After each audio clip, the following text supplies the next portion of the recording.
ایک بار ایک عورت خواجہ حسن بصری رحمۃ اللہ علیہ کی بارگاہ میں آئی اور ان سے آ کے گزارش کی کہ میری بیٹی فوت ہو گئی اور وہ مجھے خواب میں نہیں مل رہی. میرا دل کرتا ہے کہ میں اپنی بیٹی کو خواب میں ملوں، سے دیکھوں کہ وہ کیسی حالت میں ہے.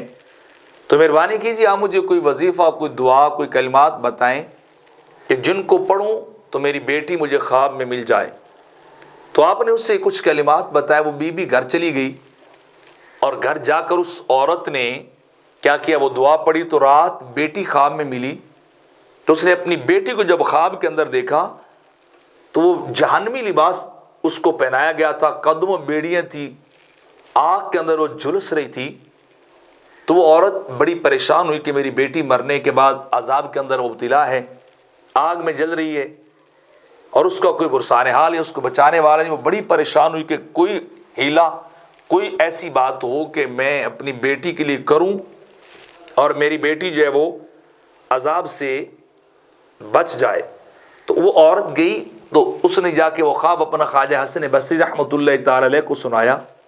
تو آپ نے وہ اس لڑکی کو کچھ عرصے کے بعد خود خواب میں دیکھا تو آپ نے اس بی بی سے اپوزٹ کیفیت اور سچویشن کے اندر دیکھا کہ سر کے اوپر تاج ہے، وہ تخت کے اوپر بیٹھی ہے بڑے ناز نخروں کے ساتھ اور بڑا خوبصورت لباس ہے اس کے جسم پر.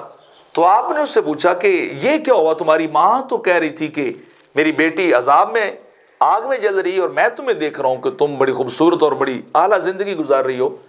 تو یہ تبدیلی، یہ چینج کیسے آئی قبر کے معاملات میں، برزخ کے عذاب میں یہ تبدیلی کیسے آ گئی؟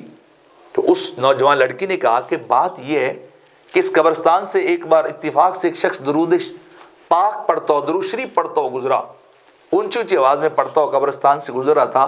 تو اس درود شریف کی برکت سے اللہ نے 500 مردوں سے عذاب کو ختم کر دیا. وہ یہاں سے پڑھتے ہوئے گزرا.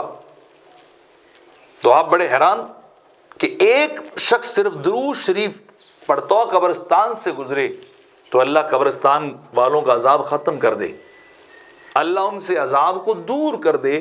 تو اگر خود انسان درود شریف پڑھنے والا ہو، خود میرے آقا پہ صلاۃ و سلام بھیجنے والا ہو، درود پڑھنے والا ہو، زندگی اس کی درود و سلام پڑھتے ہوئے گزری ہو، تو آپ خود بتائیے اس شخص کا اپنا حال کیا ہوگا، اس کے مرنے کے بعد اس کی کیفیت کتنی اعلیٰ قبر میں ہوگی کہ صرف پڑھنے والا گزرے تو عذاب ختم کر دی جائے، تو خود پڑھنے والا ہی اگر قبر میں آ جائے تو پھر کیفیت کیا ہوگی.